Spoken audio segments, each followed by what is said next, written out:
बिस्मिल्लाहिर्रहमानिर्रहीम। आज हम 7th चैप्टर का दूसरा लेक्चर करने जा रहे हैं जी, और वो है जी ऑक्सीडेशन और reduction in term of electrons. Oxidation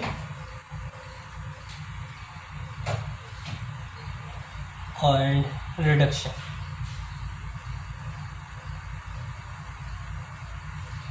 in term of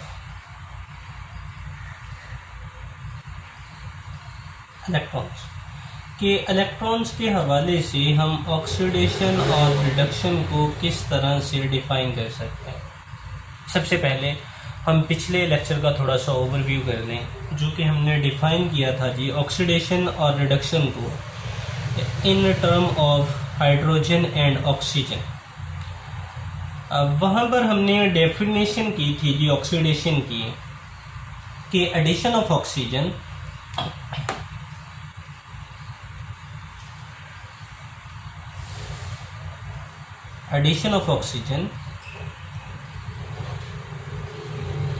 and removal of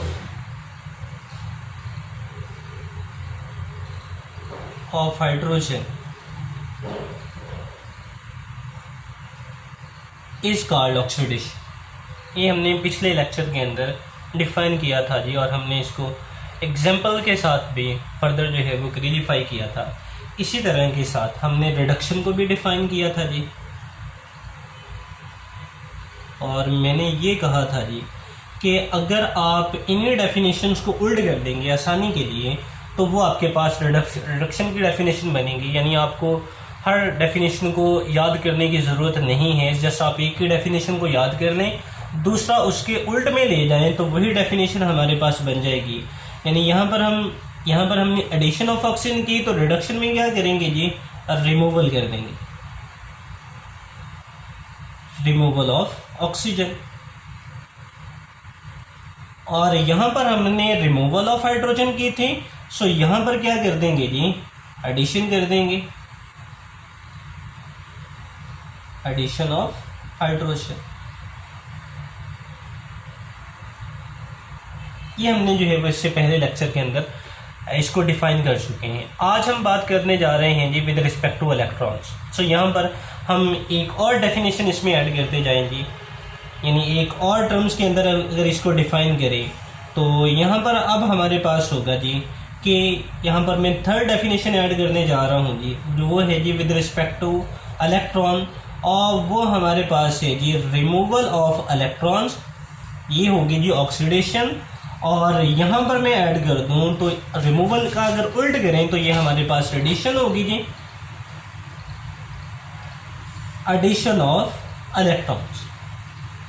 सो ये हमारे पास रिडक्शन है। यानी अगर हम इलेक्ट्रॉन्स को रिमूव करवाते हैं तो ऑक्सीडेशन है, और इलेक्ट्रॉन की अगर एडिशन करवाते हैं तो वो रिडक्शन है। सो सबसे पहले मैं इलेक्ट्रॉन के लॉस और इलेक्ट्रॉन के गेन के ऊपर थोड़ी सी बात करता जाऊं कि अगर हम किसी भी एटम से, मिसाल के तौर पर मैं फर्जी कोई एटम ले रहा हूं जी ए, जब भी हम किसी एटम से इलेक्ट्रॉन को रिमूव करवाते हैं तो उसके ऊपर आता है जी पॉजिटिव चार्ज।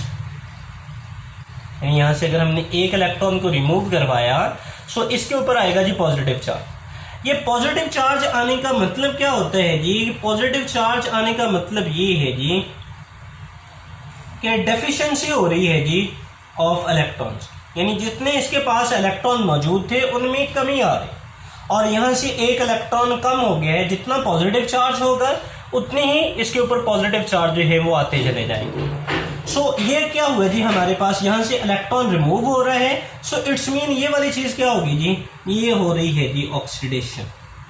इसी तरीके के साथ अगर हम गेन करवाते हैं जी, मिसाल के तौर पर बी हमारे पास कोई एटम है, इसमें हम इलेक्ट्रॉन को ऐड करवा रहे हैं, यानी एक इलेक्ट्रॉन इसमें ऐड करवाया, तो अब इसमें एडिशन हो रही है जी। सो एडिशन की वजह से इसके ऊपर नेगेटिव चार्ज आता है, यानी यहाँ पर डेफिशिएंसी हो रही है इलेक्ट्रॉन्स की, लेकिन यहाँ पर इसके पास अजाफी इलेक्ट्रॉन आ रहे हैं, इस वजह से इसके ऊपर नेगेटिव चार्ज आता है। सो यहाँ पर नेगेटिव चार्ज आया, सो इलेक्ट्रॉन को इसने एक्सेप्ट किया, यानी एडिशन ऑफ इलेक्ट्रॉन हुई।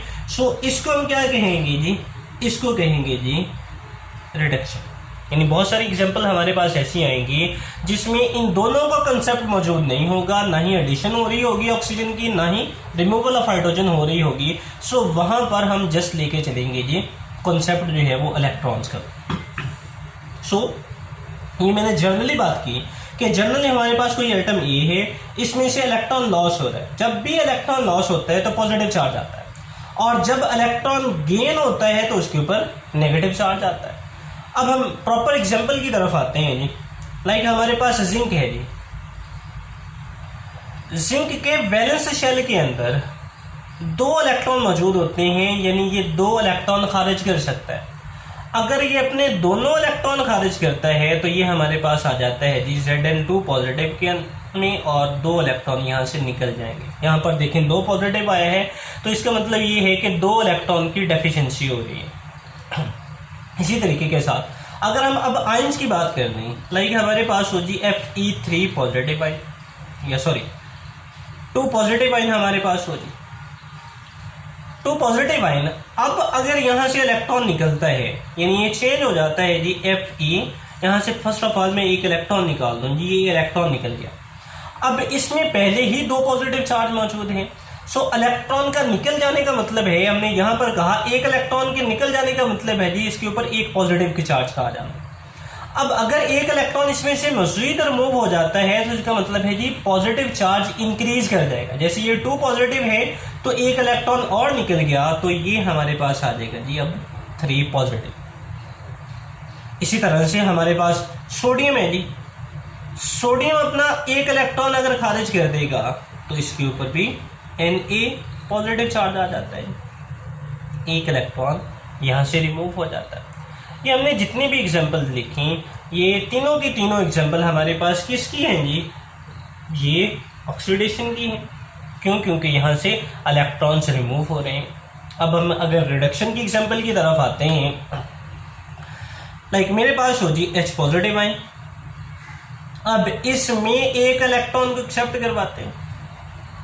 यहाँ पर जो हमने बात की वो न्यूट्रल एटम की बात की। अब मैं यहाँ पर बात कर रहा हूँ जी H पॉजिटिव आयन। अब H पॉजिटिव आयन में अगर एक इलेक्ट्रॉन एक्सेप्ट होगा, यानी एक इलेक्ट्रॉन एंटर होगा, तो ये हमारे पास न्यूट्रल एटम के अंदर चेंज हो जाएगा। कैसे हो जाएगा? इन टर्म ऑफ मैथ इसको समझ लें जी कि ऑलरेडी हमारे पास इसके ऊपर पॉजिटिव चार्ज मौजूद है। जब यहाँ से इलेक्ट्रॉन आएगा तो यहाँ पर आ जाएगा जी नेगेटिव चार्ज, क्योंकि इलेक्ट्रॉन के एंटर होने से एक नेगेटिव चार्ज आ जाता है। पॉजिटिव ऑलरेडी मौजूद है, इलेक्ट्रॉन एक्सेप्ट किया तो इसके ऊपर नेगेटिव चार्ज है। सो यहाँ से इसकी डेफिशिएंसी ऑफ इलेक्ट्रॉन जो है वो खत्म हो गई, यानी एक दूसरे को इन टर्म ऑफ मैथ बात करें तो एक दूसरे को कैंसिल कर देते हैं जी, तो ओवरऑल चार्ज जो है वो हमारे पास यहाँ पे न्यूट्रल आ जाता है। इसी तरीके के साथ अगर हम न्यूट्रल एटम की बात करें, लाइक हमारे पास क्लोरीन है, ये एक इलेक्ट्रॉन को एक्सेप्ट कर सकता है और ये चेंज हो जाएगा जी क्लोराइड आयन के अंदर। इसी तरीके के साथ ऑक्सीजन है, ऑक्सीजन कितने इलेक्ट्रॉन को एक्सेप्ट कर सकता है जी? 2 को। सो ये हमारे पास किस में चेंज हो जाएगा जी? O2 नेगेटिव के अंदर हो जाएगा। यानी जितने इलेक्ट्रॉन एक्सेप्ट करेंगे उतना उसके ऊपर जो है वो नेगेटिव चार्ज आता जाएगा। अब यहाँ से हम फर्दर जो है वो इनको 2 इक्वेशंस के अंदर हम ले आते हैं जी। फर्स्ट ऑफ ऑल इक्वेशन जो हम बनाने जा रहे हैं जी वो Zn और हाइड्रोजन के बीच बनाने जा रहे हैं। यानी हमारे पास यहाँ पर जिंक मौजूद है जो क्या कर रहा है जी? इलेक्ट्रॉन को रिलीज कर रहा है, और दूसरा हाइड्रोजन एटम मौजूद है जी जो कर रहा है इलेक्ट्रॉन को एक्सेप्ट कर रहा है। सो यहाँ पर अगर हम ओवरऑल इस रिएक्शन को लिखें तो Zn अब प्लस हमारे पास ये आ जाएगा जी 2H पॉजिटिव। 2H हम क्यों ले रहे हैं जी? क्योंकि एक इलेक्ट्रॉन एक हाइड्रोजन एटम एक्सेप्ट कर सकता है। सो यहाँ से ओवरऑल 2 इलेक्ट्रॉन रिलीज होने हैं। सो इनको अकोमोडेट करने के लिए हम यहाँ पर 2H पॉजिटिव आयन जो है वो इस्तेमाल कर रहे हैं। सो अब ये क्या होगा जी? Zn अपने दोनों इलेक्ट्रॉन को लॉस कर देगा, ये आ जाएगा जी Zn2 पॉजिटिव की फॉर्म में, और ये दोनों ही इलेक्ट्रॉन जो है वो hydrogen H positive ion accept करेगा और ये चेंज हो जाएगा जी अब हाइड्रोजन गैस के अंदर। सो ये हमारे पास अब यहाँ पर क्या हो रहा है जी? ये अपने इलेक्ट्रॉन को लॉस कर रहे हैं, इसकी हो रही है ऑक्सीडेशन, और ये वाला इलेक्ट्रॉन को गेन कर रहे हैं। सो इसकी क्या हो रही है जी? रिडक्शन हो रही है। अब अगर मैं एक ओवरऑल रिएक्शन लिखूं, हमारे पास हो जी सोडियम और प्लस क्लोरीन, ये आपस में कंबाइन होकर बनाएंगी सोडियम क्लोराइड यानी NaCl। सबसे पहले इसको जो है वो बैलेंस कर लेते हैं जी। सोडियम एक हमारे पास रिएक्टेंट वाली साइड पे है और एक ही प्रोडक्ट वाली साइड पे है। क्लोरीन दो रिएक्टेंट वाली साइड पे है जबकि प्रोडक्ट वाली साइड पर जस्ट एक है। सो इसको बैलेंस करने के लिए क्या करना पड़ेगा जी, हमको 2 से इससे मल्टीप्लाई करना पड़ेगा। अब जब इसको 2 से मल्टीप्लाई किया तो सोडियम भी यहाँ पर 2 हो गए। इस साइड पर सोडियम हमारे पास कितने हैं जी, 1 है। सो इसको बैलेंस करने के लिए क्या करेंगे जी, इसको भी 2 से मल्टीप्लाई करेंगे। अब यहाँ पर किस एटम की ऑक्सीडेशन हो रही है और किसकी रिडक्शन हो रही है, हम इसकी तरफ आते हैं। यहाँ से हम इसको रिमूव कर लेते हैं जी, इस साइड वाले को।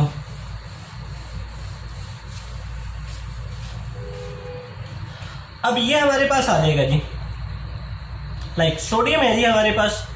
अगर हम यहाँ से देखें, ये जो एग्जांपल हमने कोट की है, सोडियम क्या कर रहा है जी, अपने इलेक्ट्रॉन को लॉस कर रहा है। और क्लोरीन क्या कर रहा है जी, क्लोरीन इलेक्ट्रॉन को गेन कर रहा है। अब यहाँ पर हमारे पास क्योंकि 2 सोडियम एटम मौजूद हैं, सो 2 सोडियम एटम 2 ही इलेक्ट्रॉन को लॉस करेंगे, यानी Na पॉजिटिव, और ये हमारे पास 2 इलेक्ट्रॉन जो है वो निकल जाएंगे, यानी एक सोडियम एक ही लॉस करेगा। सो 2 सोडियम होंगे तो ये कितने इलेक्ट्रॉन को लॉस करेंगे, ये 2 इलेक्ट्रॉन्स को लॉस करेंगे। अब क्लोरीन है जी हमारे पास Cl2 यानी मॉलिक्यूलर फॉर्म में हमारे पास मौजूद है। यहाँ से हमारे पास एक क्लोरीन है, कितने इलेक्ट्रॉन को एक्सेप्ट कर रहे हैं, सिर्फ एक को। सो 2 क्लोरीन एटम है, ये इन 2 इलेक्ट्रॉन जो इसने रिलीज किए हैं ये इन दोनों को एक्सेप्ट कर लेता है जी, और ये चेंज हो जाता है जी 2Cl नेगेटिव, यानी क्लोराइड आयन के अंदर चेंज हो जाएगा। सो अब मैं अगर इस इक्वेशन को हम यहाँ से लिखें, अब मैं इसको इस तरह से अगर लिख दूँ जी, 2Na पॉजिटिव और प्लस 2Cl नेगेटिव, इन्होंने आपस में कंबाइन होके क्या बना दिया जी, 2NaCl। क्योंकि आयनिक बांड है, ये आप चैप्टर 4 के अंदर पढ़ चुके होंगे जी कि आयनिक बांड किसके दरमियान में होता है जी, इलेक्ट्रोस्टैटिक फोर्स ऑफ अट्रैक्शन है जी between positive and negative ion. So positive और नेगेटिव आयन्स हैं, इनके दरमियान में जब electrostatic force of attraction operate होगी तो इनके दरमियान में जो है वो आयनिक बांड की फॉर्मेशन होगी। सो अब हम यहाँ से क्या कह सकते हैं जी कि किस एटम की ऑक्सीडेशन हो रही है, किसकी रिडक्शन हो रही है। सो सोडियम ने अपने इलेक्ट्रॉन लॉस किए, जो कि हमने यहाँ पे देखा, इस वाले में हम देख रहे हैं जी सोडियम अपने इलेक्ट्रॉन लॉस कर रहे हैं। सो सोडियम अपने इलेक्ट्रॉन लॉस कर रहे हैं, सो यहाँ पर सोडियम की क्या हो रही है जी, ऑक्सीडेशन हो रही है। और क्लोरीन इलेक्ट्रॉन को गेन कर रहे हैं, सो क्लोरीन की यहाँ पर क्या हो रही है जी, रिडक्शन हो रही है। सो इस वे के अंदर हम इनको जस्टिफाई कर सकते हैं कि कौन सा एटम जो है वो इलेक्ट्रॉन को हासिल कर रहा है, सो कौन सा जो है वो लॉस कर रहा है, और किसकी ऑक्सीडेशन हो रही है और किसकी रिडक्शन हो रही है। सो यहाँ पर फर्स्ट ऑफ ऑल हमने इन तीनों को डिफाइन किया। मैं अब यहाँ पर इसको जो है वो क्लियरिफाई अगेन मैं इन डेफिनेशन को करता जाऊँ, यानी हमने ऑक्सीडेशन और रिडक्शन की 3 तरह से हमने इनको डिफाइन किया जी। कि इस साइड पर अगर हम ऑक्सीडेशन लिख लेते हैं जी और इस साइड पर हम रिडक्शन की बात करते हैं, सो हमने इनको 3 वेज के अंदर जो है वो जस्टिफाई किया। ऑक्सीडेशन हमारे पास क्या थी जी, एडिशन थी जी। एडिशन किसकी थी जी, एडिशन ऑफ ऑक्सीजन थी। और इसी के रिस्पेक्ट अगर रिडक्शन की बात करें तो रिडक्शन हमारे पास क्या थी जी, रिमूवल थी, रिमूवल ऑफ ऑक्सीजन थी। और अगर हम इसकी दूसरी डेफिनेशन की तरफ आते हैं जी, तो हमारे पास हमने दूसरी तरह ऐसे इसको किस तरह से डिफाइन किया था जी, यहाँ पर हमने बात की थी जी रिमूवल ऑफ हाइड्रोजन है। सो ये वाली चीज़ हमारे पास क्या होगी जी, ये एडिशन होगी, एडिशन ऑफ हाइड्रोजन होगी। और तीसरी डेफिनेशन हमने जो अभी हमने एग्जांपल डिस्कस किए हैं जी इलेक्ट्रॉन्स के हवाले से, सो वो हमने क्या डिफाइन किया जी कि विद रिस्पेक्ट टू इलेक्ट्रॉन ये भी हमारे पास है जी रिमूवल ऑफ इलेक्ट्रॉन्स, और ये हमारे पास क्या है जी, ये है एडिशन ऑफ इलेक्ट्रॉन्स। सो इन तीनों डेफिनेशन को हम इस्तेमाल करते हुए हम बासानी किसी भी रिएक्शन के अंदर हम जाके उसका पता चला सकते हैं कि कौन सा एटम जो है वो ऑक्सीडाइज हो रहा है और कौन सा जो है वो रिड्यूस हो रहा है। और अगर हम इन दोनों रिएक्शंस को इकट्ठे बात करें, यानी ऐसे रिएक्शन जिनमें ऑक्सीडेशन और रिडक्शन दोनों प्रोसेस चल रहे हो, जैसे ये वाला हमारे पास रिएक्शन है, अभी हमने सोडियम क्लोराइड का किया जी, कि हमारे पास ऑक्सीडेशन भी इसके अंदर हो रही है और रिडक्शन भी हो रही है। ऐसे रिएक्शंस को जिनमें ये दोनों प्रोसेस चल रहे होते हैं, ऐसे को हम कहते हैं जी रिडॉक्स रिएक्शंस। ये दोनों रिएक्शंस का मजमूआ है जी। जो हमारे पास RED है ये निकला है जी रिडक्शन से, और जो OX है ये हमारे पास आया है जी ऑक्सीडेशन से। यानी इसमें दोनों प्रोसेस चल रहे हैं जी, ऑक्सीडेशन भी चल रही है और रिडक्शन भी चल रही है। या अगर हम रिडॉक्स रिएक्शन को डिफाइन करना चाहें तो हम इसको इस तरह से कह सकते हैं जी कि ऐसे रिएक्शन जिनमें ये दोनों तरह के रिएक्शन जो है वो चल रहे हो, यानी ऑक्सीडेशन भी चल रही हो और रिडक्शन भी चल रही हो, और ये दोनों प्रोसेस साइमल्टेनियसली चलेंगे।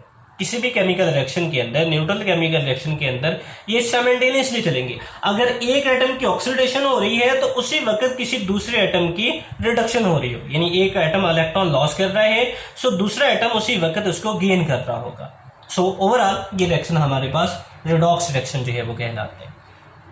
ये था जी हमारा आज का लेक्चर, और उम्मीद करते हैं जी कि आपको ये समझ आएगा।